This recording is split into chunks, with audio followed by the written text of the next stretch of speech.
schools, we too have a microphone located right over there for whatever questions you guys might have. So start thinking about your questions now. And just for time, we're gonna say one question per person, no requests. So you guys okay with that? You good with that? All right, are you ready for me to bring them out? It is my absolute privilege to bring to the stage. Let's start with Aaron Balfour!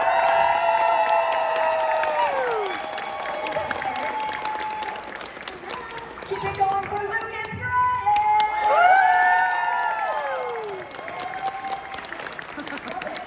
Love it so much. And of course we have Emily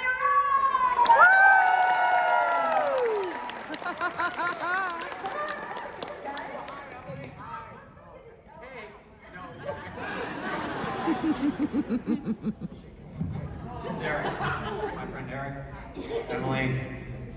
Okay. And so it begins. Uh-huh. Yeah, go on the couch. Let's get cozy. Let's not be so far apart. It's a reunion after all. It is a reunion. Oh, we're taking off our shoes. There you go. Oh, man. It's like we're in your house. This is amazing. So great. I would take off my shoes, but... No, we don't need to smell that. They're unzipped. Right? Why are they unzipped? Because it's cooler like that. Oh. Is that the new thing? Okay, I love it so much. Thank you guys so much for being here. This is so great getting to hang out with you guys. How's the weekend been so far? It's been wonderful. Phenomenal. Yeah. Also awesome. All of the things. Yeah, I love the woos. This is so great. Haven fans. So obviously, the chemistry between the three of y'all was such a huge part of the show. I want to know, did this come naturally or did it kind of evolve as the show was going on? We all know each other in a former life, so Let's get deep. Let's go. we're all Capricorns, and we are all. What month is Capricorn? January. Yeah. We're all January 1st babies. How is this already so far off the rails? No, but we did actually know each other in this life before. Oh wait, that's right. You guys knew each other, and we knew each other. Yeah. We Lucas. sort of, yes. We didn't know each other. No, we didn't. But No. Lucas Emily and I had done a television show together. Was it 5 years earlier? Yeah. Something like that. Yeah. Uh-huh. Where we fell in love. We fell in love. Emily and I did not. I tried to murder her. Tried to murder me. And she Yeah. kicked me in the. Yeah. Maya was To very stop me happy. from murdering her, which is a good reason to kick someone in the privates, right? What? She kicked me in the privates to stop me from murdering. Where? In Montreal. This poor woman is having to sign you saying kicked me in the privates over and over. Emily didn't actually kick me in the privates, but the stunt performer did in real life. It's very true. The stunt performer who was brought in so that poor Emily would not injure me hit me right in the nuts. I just wanted to see what nuts was. We are learning so much here today. Yes. This is brilliant. I wanted to ask about like the filming locations and like if also the filming, did it feel supernatural being in Nova Scotia? Why are you laughing about that? I think that's a great question. I do think that's a great question because I can tell that you thought about it and it's a great question for us. I have a confession. I've told most of you at the table this, but I started rewatching it recently just to prepare for any crazy questions that may come up and I didn't want to not know them. So I was rewatching it and it is such a interesting, weird, quirky, supernaturally town. And we thought we were filming in Halifax, and then we found out we were filming half an hour outside of it.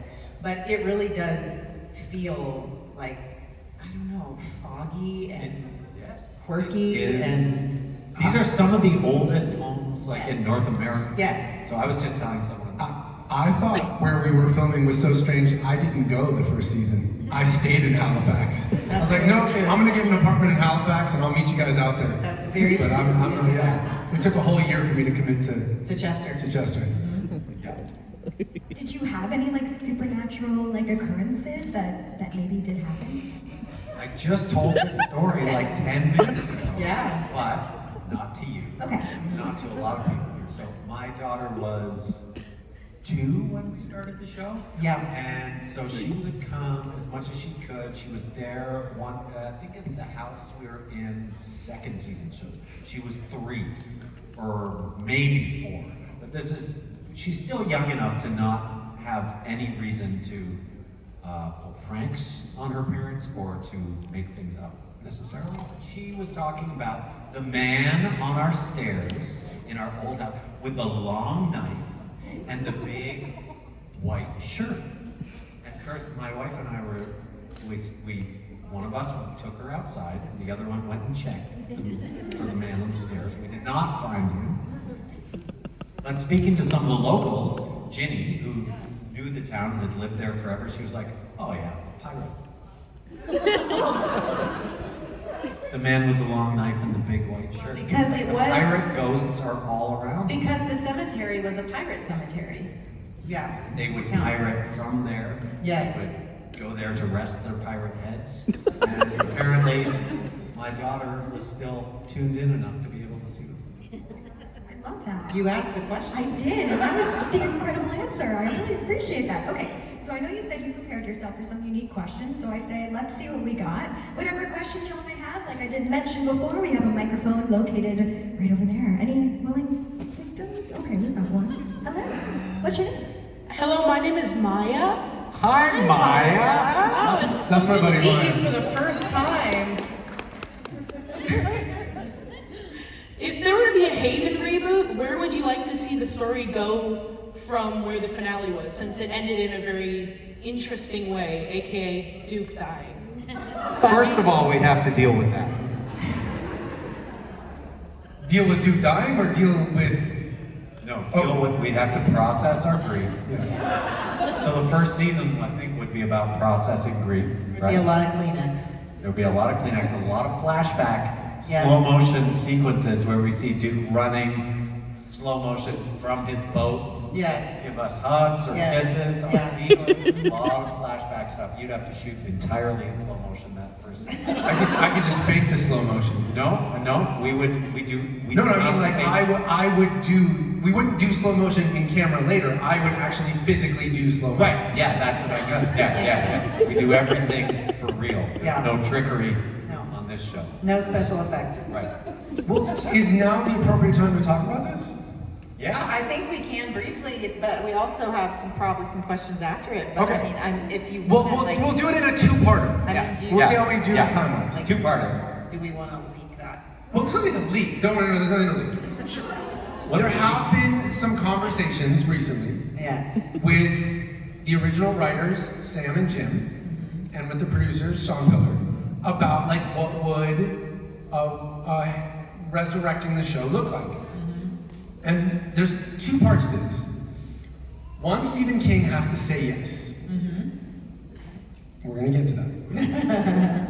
And the second part is, what is the story?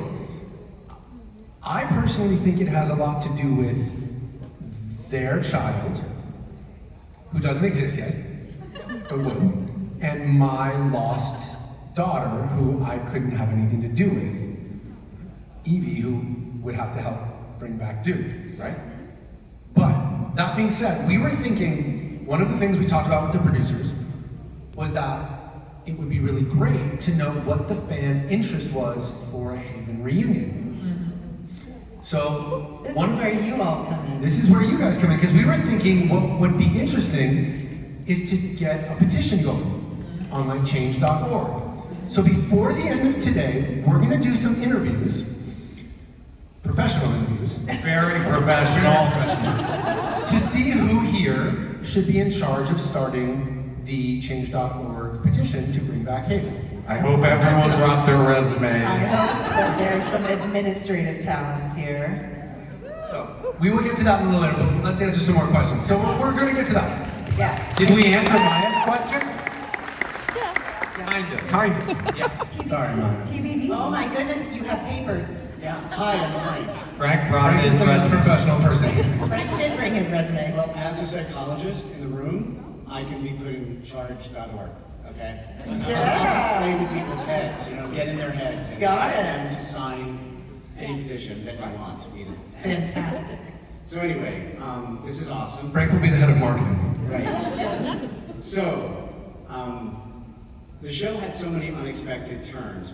Was there a plot twist or a revelation that completely surprised you when you read the script?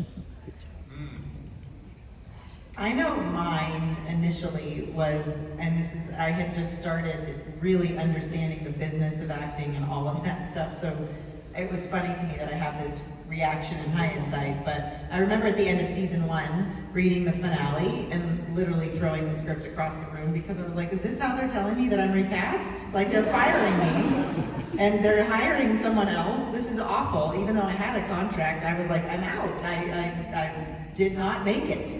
So that was the big revelation to me. They never told me that there was going to be another Audrey Parker. And in fact, I was talking to somebody at the table today, but they never even told me that I'd be playing multiple characters. So they didn't audition me for that or anything. It just ended up working out. But that They was a just big got revelation for lucky me. that you're so talented. Oh, right. But it's true when Emily read that and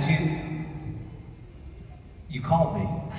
Yeah, and I was like, and you were like, have you read the last one? And I was like, yeah, it's pretty good, right? And you were like, and it took a long time for me to understand that she was actually really concerned that her job was done. Yeah. It's like, no, I don't. Well, then I was like, wait a sec, let me reread this. Oh my God, you're getting fired. Thank you. I didn't read the scripts until the day we shot them, so I was surprised every day. Every scene was a revelation to Balfour. I was like, wait, there are ghosts here? Pretty much. Hello, what's your name? Hi, Emily. This is Emily. Who was the bestest jokester on set? Lucas. Oh my gosh, Lucas. Lucas. Lucas. Now, we had, a lot of stupid fun. Yeah, it was really, really fun. All the time.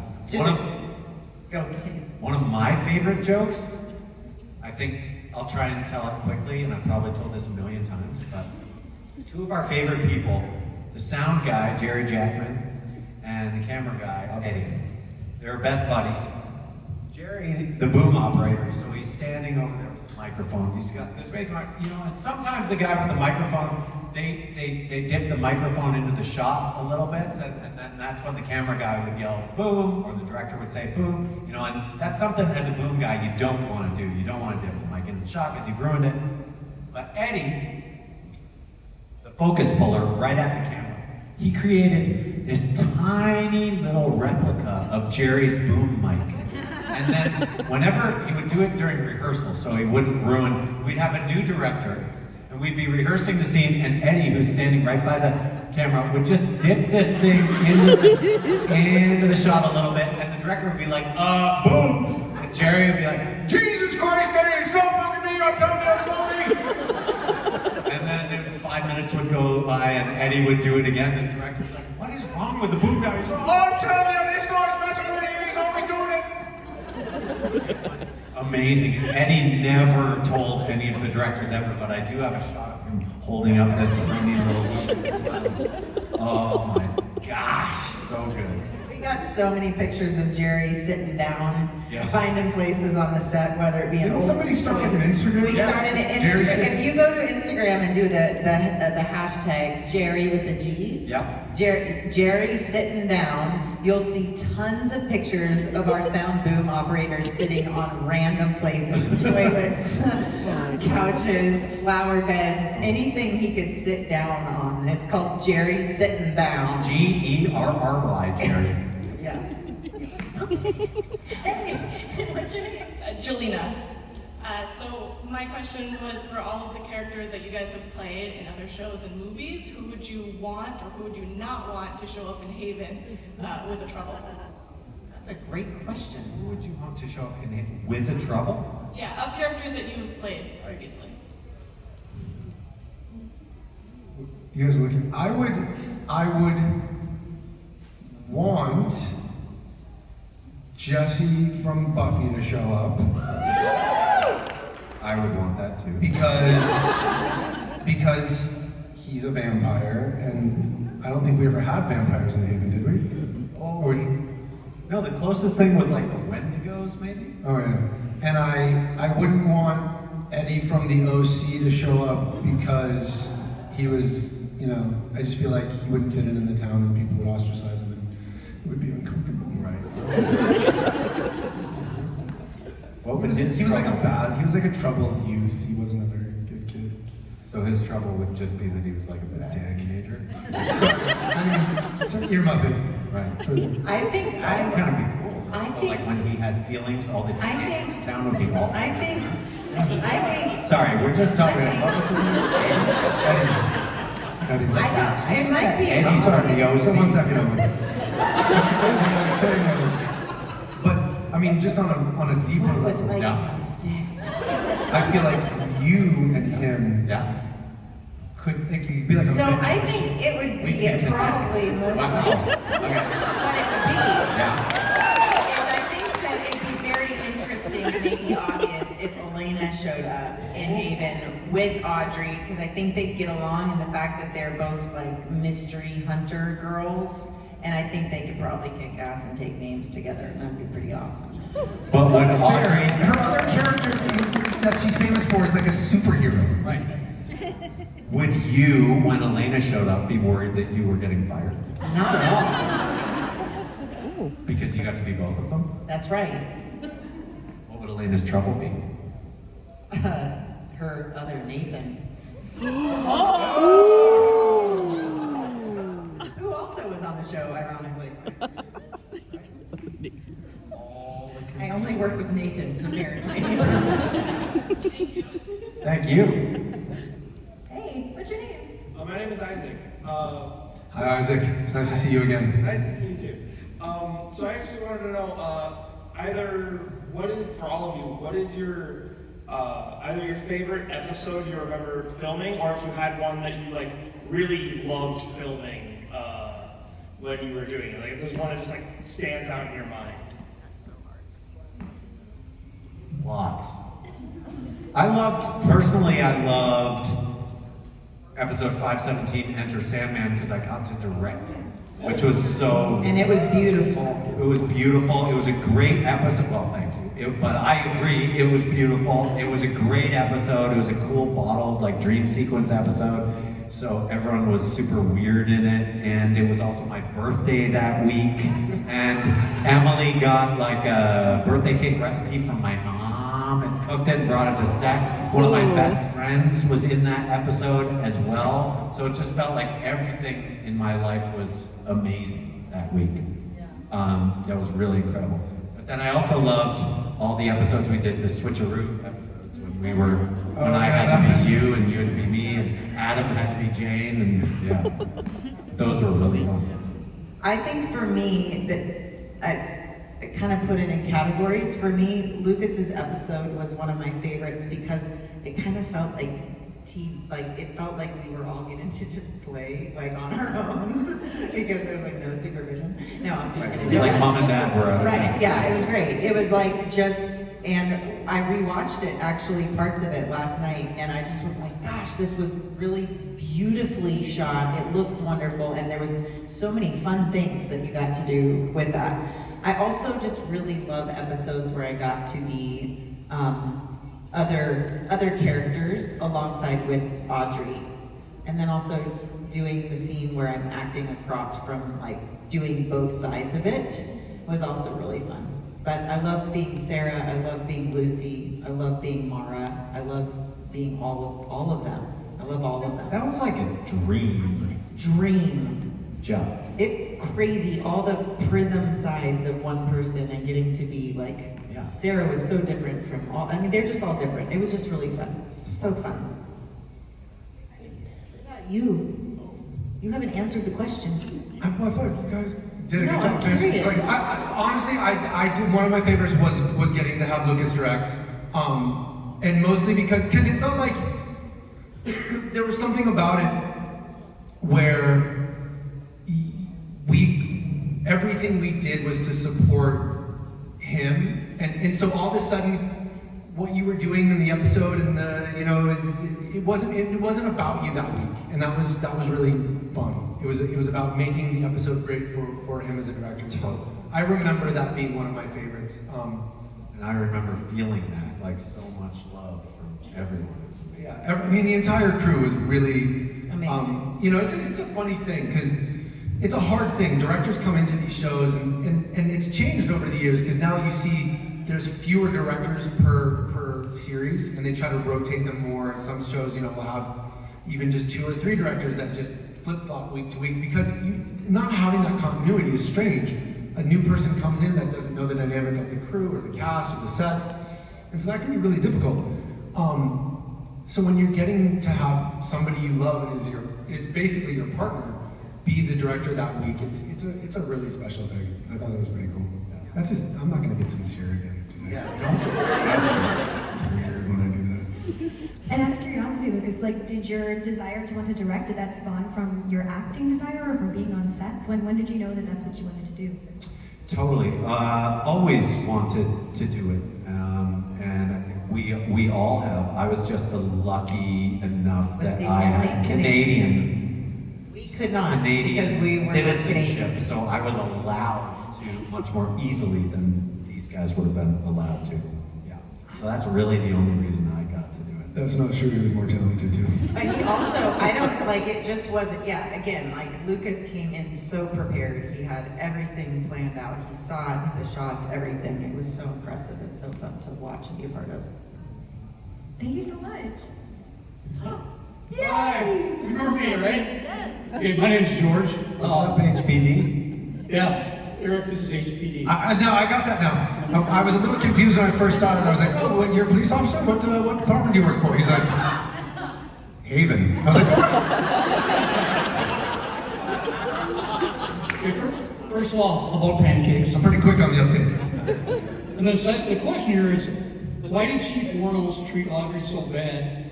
He knew who she was, one of her new personalities, and according to the flashbacks, he treated Lucy Ripley with kindness and had a thing for her. Is it because she brought the troubles back or some other reason?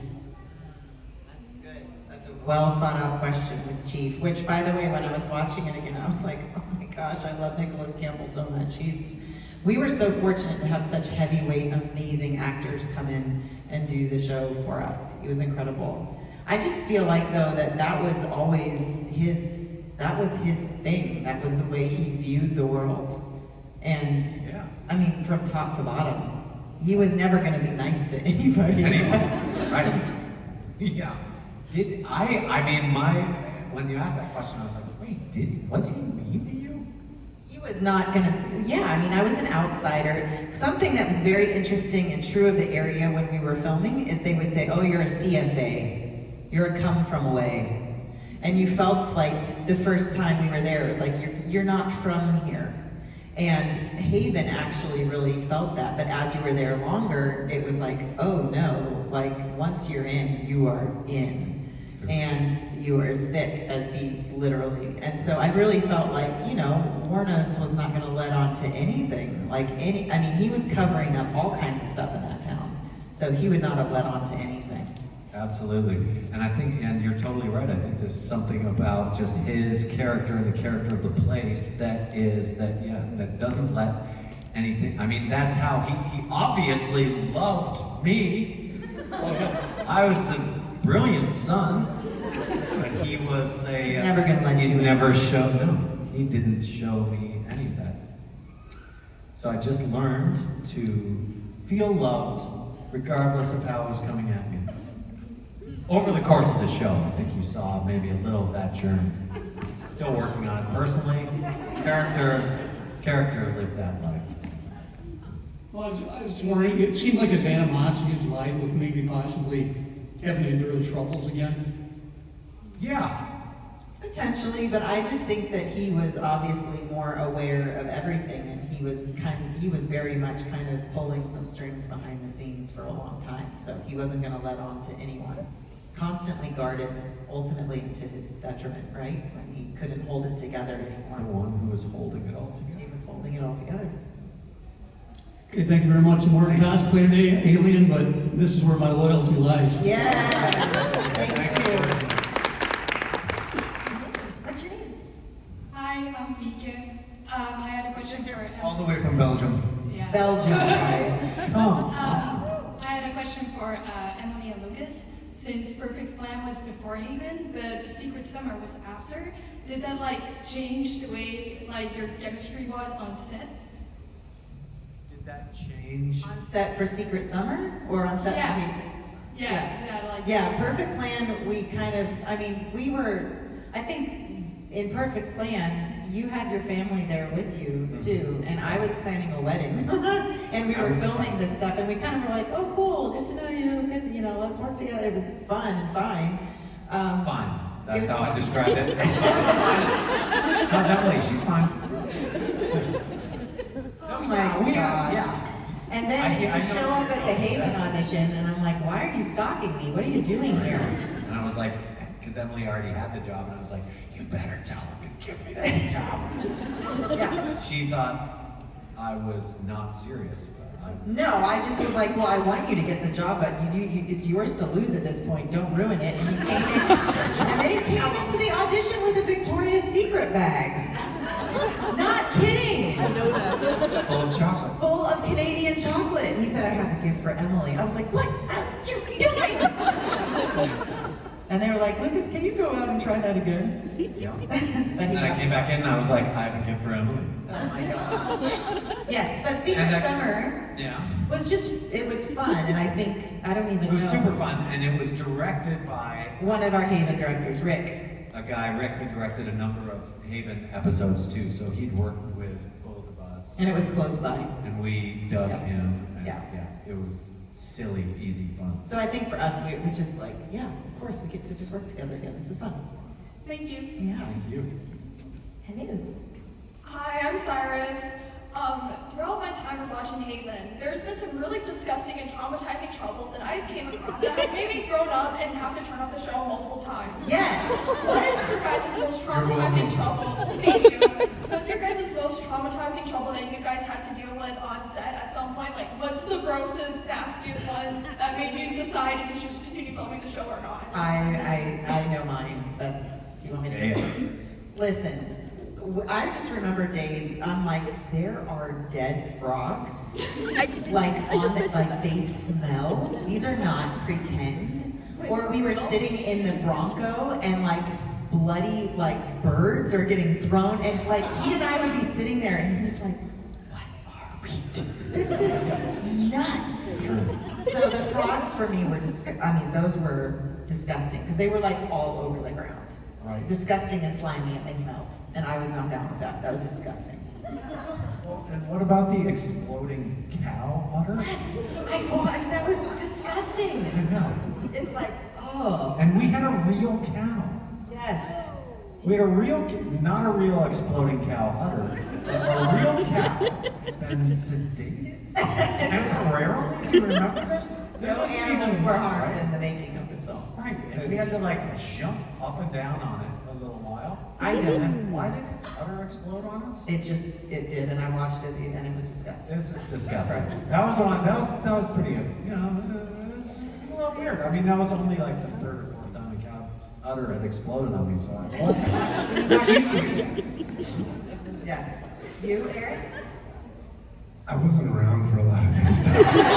Exploding. I think I was on my boat. You were. I made it out relatively unscathed. I don't remember any weirdest. You had to be in. I mean, that's not weird. That's you and your undies. The only thing weird about it is that you're actually wearing undies. Yeah, that was. Well, now I don't wear underwear. Oh my gosh. Which no, it's not. Yeah, I don't know what. Okay. And now you're making her spend underwear. Yeah. Yeah. You're doing great, by the way. Yeah. Thank you. Yeah, we're learning a lot here. All right, our two final questions. What's your name? Nick. Hi, Nick. Hi. Good to see you again, buddy. You too. I guess my question is for all three of you. So with Audrey, who's immune to the troubles, Nathan, who does not like the troubles, and Duke, who is the same thing, what would you give your characters if you could pick their troubles? What would you give them if you could pick their troubles? Oh, man. What was the question? They could pick their own troubles. Ooh. Can your trouble be I can fly? Anyone else? It would probably be a bad one to choose though, because you can't control your trouble, right? That's true. So now I'm flying in the back theater and smashing into the wall again, and I chose this. That's so hard. That's such a hard question. I watched the really creepy episode, which I was like, I can't believe we put this on television, where we're like shoving a child underwater. Yeah. And I was like, oh my gosh, and like the kids are bullying the kid and they have it roped around him and they take a cinder block and throw him in the ocean. I'm like, what is happening? Like, we were filming these things so quickly and watching them if they were airing and everything, but I don't know, I think the thing about Stephen King and that world and the troubles they were choosing is like, I mean, yeah, there's the funny ones, but there was some like really awful, like creepy, weird troubles. So it's hard for me to pick one. What would you pick? I've been reading my 3-year-old really likes How to Catch a Monster. It's this book. And the monster farts and it smells like strawberries and lime. That's good. That's a You great couldn't control that. trouble. They would- Strawberries and lime. Like, excuse me, but then everyone's like, oh, actually, that was great.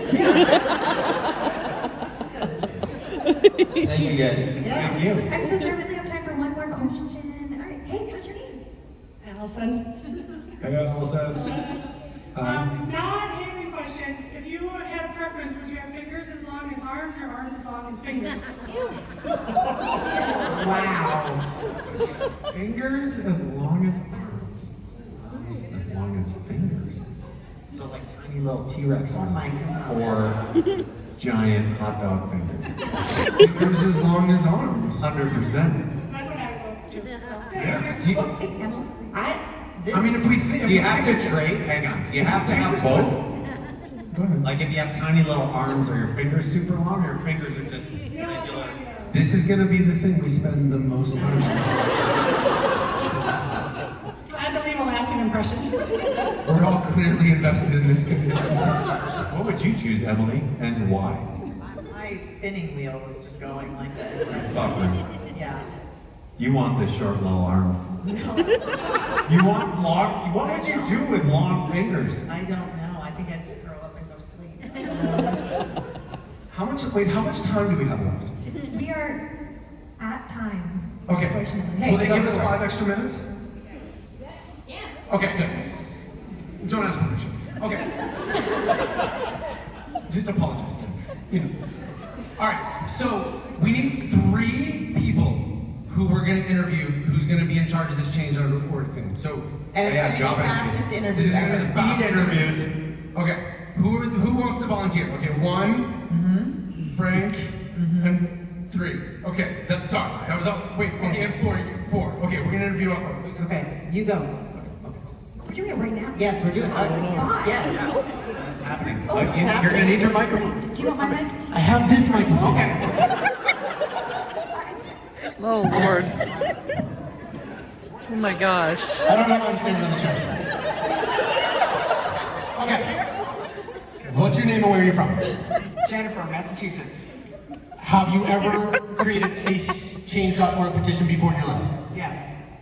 Okay, What? that's not bad. Okay, she's got experience. I was trying to eliminate her by saying no. Okay, you're still in the... We're over here. Okay, go. Okay, hi. What's your name and where are you from?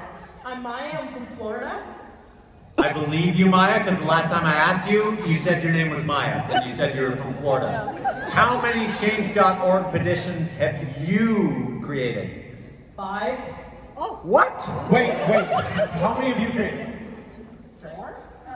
Are you telling the truth, Maya? Yes. Yes. I have done You're several not winning TV right now. shows. She had done several TV shows. Okay. Okay, Cyrus. Name and where you're from. Hi, I'm Cyrus. I'm local to the Twin Cities. Okay, have you ever done any change.org petitions before? I have done many, and I've actually had 2 successful ones. What the heck? What was your one you're the most proud of, and why? It was a church organization that I was doing, and I was fundraising to help with the food stamp situation and everything like that. And I was able to successfully get 2 of my local churches able to provide to anyone who comes to those churches and ask for food, baby formula, and stuff like that. Oh! We need to interview Frank. Okay. Over here, Frank. I'm just gonna keep standing on the chair because I. Okay. Name and where you're from, Frank. Frank from New Jersey. Frank from New Jersey. Tell us your occupation, Frank. Both of them. I am a psychologist and I'm an award-winning author. An award-winning children's author. I have several of the books. I do too. Well, tell me, what experience? Come on, man! What makes you so qualified? I've done change.org and I have a PhD, so... PhD! Guys, we have some qualified friends!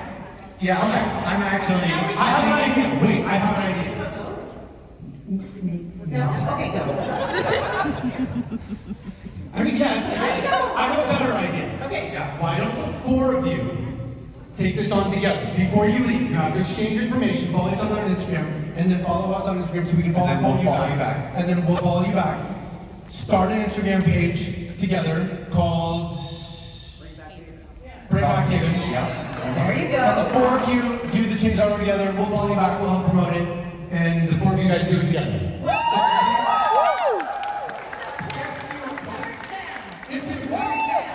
Yes. So, okay, here's your Bring Back Haven team. Guys, stand up. Yes. Were you always there?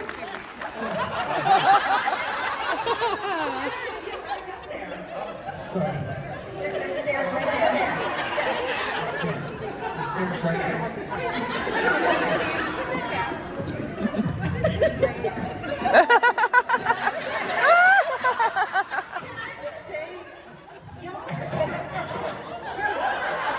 Oh my gosh. Y'all are so impressive. And we have, like, I get people say this, but I truly have felt like we have the best fans ever. And I'm a little bit blown away at how well that job interview process went. I believe all our applicants are overqualified. No, sorry, I've never done one. I know. Amazing. Unreal. We love you guys. They want us to get off the stage.